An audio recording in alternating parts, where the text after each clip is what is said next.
Hi hello ನಮಸ್ಕಾರ. ನೀವು ನೋಡ್ತಾ ಇದ್ದೀರಾ ರಚ್ಚಿ ಯೂಟ್ಯೂಬ್ ಚಾನಲ್. ಓಟು directed by Raghav Nayak and Prashanth Rajendra, starring Ashika Ranganath, Praveen Tej ಹಾಗೂ Raghav Nayak in lead role. PRK ಪ್ರೊಡಕ್ಷನಿಂದ ಬಂದಿರೋ ಈ ಸಿನಿಮಾ ರಿಲೀಸ್ ಆಗಿದೆ ಆ್ಯಂಡ್ ಈ ಮೂವಿ ನೋಡಿ ನನಗೆ ಹೇಗೆ ಅನ್ನಿಸ್ತು ಅಂತ ಹೇಳ್ತೀನಿ.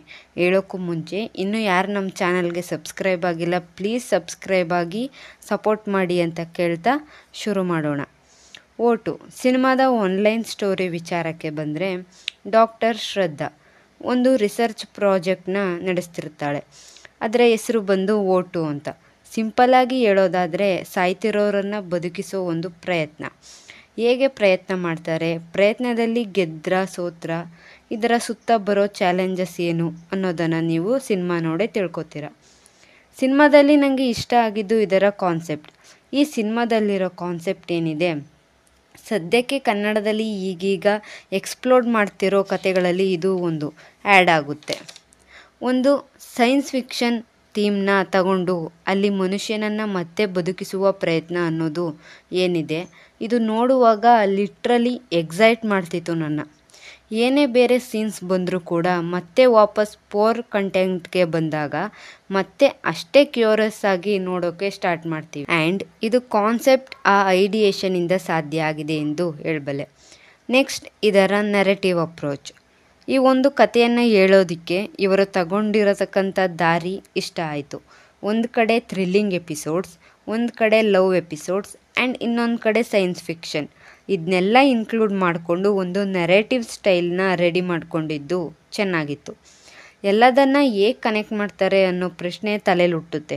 ಆ್ಯಂಡ್ ಆ ಬ್ಲೆಂಡ್ ಮಾಡ್ಕೊಂಡಿರೋ ರೀತಿ ಚೆನ್ನಾಗಿದೆ. ಆ ಟ್ವಿಸ್ಟ್ ಕೂಡ ಚೆನ್ನಾಗಿತ್ತು, ಆದರೆ ಅದು ವರ್ಕ್ ಆಗಲಿಲ್ಲ. ಅದ್ರ ಬಗ್ಗೆ ಮುಂದೆ ಮಾತಾಡೋಣ. ನೆಕ್ಸ್ಟ್, ಇಲ್ಲಿ ಇದ್ದಂಥ ಪರ್ಫಾರ್ಮೆನ್ಸಸ್. ನಮ್ಮಲ್ಲಿ ಆ್ಯಕ್ಟ್ರಸ್ನ ಮೇನ್ ಲೀಡಾಗಿ ಇಟ್ಕೊಂಡು ಮಾಡೋವಂಥ ಕತೆಗಳೇ ಕಮ್ಮಿ. ಬಂದಿರೋದ್ರಲ್ಲಿ ಇದು ಚೆನ್ನಾಗಿದೆ ಅನ್ಬೋದು.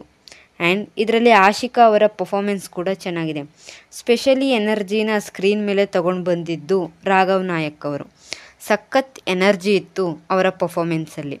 ಇನ್ನು ಆ್ಯಸ್ ಯೂಶ್ವಲ್ ಪ್ರವೀಣ್ ತೇಜ್ ಅವರು ಕೂಡ ಅವರಿಗೆ ಕೊಡೋ ಅಂಥ ಯಾವುದೇ ಪಾತ್ರವನ್ನು ಕೂಡ ಪರ್ಫೆಕ್ಟಾಗಿ ಸ್ಕ್ರೀನ್ ಮೇಲೆ ತರ್ತಾರೆ. ಅವರು ಕೂಡ ಒಬ್ಬ ಕನ್ನಡದ ಆಲ್ಮೋಸ್ಟ್ ಅನ್ರೇಟೆಡ್ ಆ್ಯಕ್ಟರ್ ಅಂದರೆ ತಪ್ಪಾಗಲ್ಲ. ಇನ್ನು ಪ್ರಕಾಶ್ ಬೆಳ್ವರಿ ಕೂಡ ಸಿನಿಮಾದಲ್ಲಿ ಇದ್ದಾರೆ. ನೆಕ್ಸ್ಟ್, ಡ್ಯೂರೇಷನ್ ಸಿನಿಮಾ 1 ಗಂಟೆ 49 ನಿಮಿಷ ಇದೆ. ಜಾಸ್ತಿ ಡ್ರ್ಯಾಗ್ ಮಾಡೋದಕ್ಕೆ ಹೋಗದೆ ಒಂದು ಪ್ಲಾಟ್, ಕೆಲವು ಬೇಕಾದ ಸಬ್ ಪ್ಲಾಟ್ನ ತಗೊಂಡು ಅದನ್ನು ನೀಟಾಗಿ ಕನೆಕ್ಟ್ ಮಾಡಿ ಮುಗಿಸ್ತಾರೆ. ಇನ್ನು ಟೆಕ್ನಿಕಲಿ ಸಿನಿಮಾ ಮೇಕಿಂಗ್ ವಾಯ್ಸ್ ತುಂಬ ಆ್ಯಾವ್ರೇಜ್ ಅಂತ ಅನ್ಬಲ್ಲೆ. ಮ್ಯೂಸಿಕ್ ಕೂಡ ತುಂಬ ಡೀಸೆಂಟಾಗಿತ್ತು. ಇನ್ನು ಸಿನಿಮಾದಲ್ಲಿ ನನಗೆ ಬೇಜಾರಾಗಿದ್ದು ಅಂದರೆ ಇದರ ಸ್ಕ್ರೀನ್ ಪ್ಲೇ. ಸಿನಿಮಾದಲ್ಲಿ ಕೆಲವು ಸಪ್ರೇಟೆಡ್ ಟ್ರ್ಯಾಕ್ಗಳು ಓಪನ್ ಆಗುತ್ತೆ. ಅದರಲ್ಲಿ ಚೈಲ್ಡ್ಹುಡ್ ಎಪಿಸೋಡ್ಸ್ ಡೀಸೆಂಟಾಗಿ ವರ್ಕ್ ಆಯಿತು. ಸಿನಿಮಾಗೆ ಇದೊಂದು ಪುಷ್ ಕೊಡ್ತು. ಇನ್ನೊಂದು ಲವ್ ಟ್ರ್ಯಾಕ್ ಏನಿದೆ, ಅದು ತುಂಬ ಫ್ಲ್ಯಾಟ್ ಅನ್ನಿಸ್ಬಿಡ್ತು ನನಗೆ. ಎಮೋಷ್ನಲಿ ಕನೆಕ್ಷನ್ ಅನ್ನೋದು ಇಲ್ಲಿ ಯಾವ ಪಾತ್ರಕ್ಕೂ ಆಗಲೇ ಇಲ್ಲ. ಆ ಲವ್ ಟ್ರ್ಯಾಕ್ ಓಪನ್ ಆದಾಗೆಲ್ಲ ಒಂದು ಸೀನ್ ಮತ್ತು ಬೈಟ್ ಹಾಕೋತಾ ಹೋಗಿದ್ದಾರೆ. ಆ್ಯಂಡ್ ಅದು ಬಂದಾಗೆಲ್ಲ ಇಂಟ್ರೆಸ್ಟ್ನ ಕಳ್ಕೊತಾ ಇತ್ತು.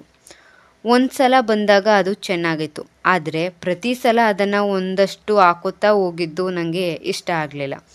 ನೆಕ್ಸ್ಟ್, ಇದರ ಎಕ್ಸಿಕ್ಯೂಷನ್. ಇದೊಂದು ಸೈಫೈ ರೊಮ್ಯಾಂಟಿಕ್ ಥ್ರಿಲ್ಲರ್ ಸಿನಿಮಾ ಹಲವು ಟ್ರ್ಯಾಕ್ಗಳ ಮೇಲೆ ಟ್ರಾವೆಲ್ ಮಾಡ್ತಿರುತ್ತೆ. ಆ್ಯಂಡ್ ಒಂದು ಪಾಯಿಂಟ್ ಆಫ್ ಟೈಮಲ್ಲಿ ಅವೆಲ್ಲ ಒಂದೇ ಕಡೆ ಸೇರ್ತವೆ ಅಂತ ಗೊತ್ತಿರುತ್ತೆ. ಅಂಥ ಟೈಮಲ್ಲಿ ಆದಷ್ಟು ಸೀಕ್ರೆಟಾಗಿ ಕೆಲವೊಂದನ್ನು ಮೇಂಟೈನ್ ಮಾಡಿಕೊಂಡು ಹೋದರೆ ಆ ಟ್ವಿಸ್ಟ್ಗಳು ಅನ್ನೋದು ಚೆನ್ನಾಗಿ ವರ್ಕ್ ಆಗುತ್ತೆ.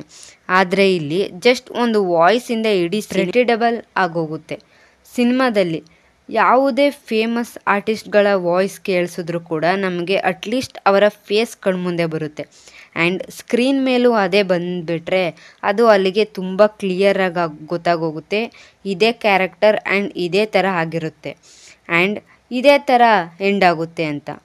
ಮತ್ತು ಸಿನಿಮಾದ ಕ್ಲೈಮ್ಯಾಕ್ಸ್ನಲ್ಲಿ ಯಾಕೋ ಈ ಕತೆ ಪ್ರಾಪರಾಗಿ ಎಂಡ್ ಆಗಲಿಲ್ಲ ಅನ್ನೋ ಫೀಲ್ ಬಂತು.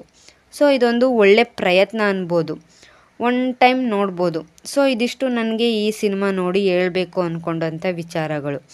ನೀವೇನಾದರೂ ಈ ಸಿನಿಮಾ ನೋಡಿದರೆ ನಿಮಗೆ ಏನು ಅನ್ನಿಸ್ತು ಅಂತ ಕಮೆಂಟಲ್ಲಿ ತಿಳಿಸಿ ಅಂತ ಹೇಳ್ತಾ, ಇಷ್ಟು ಇವತ್ತಿನ ನನ್ನ ವಿಡಿಯೋ ಆಗಿತ್ತು. Thank you for watching.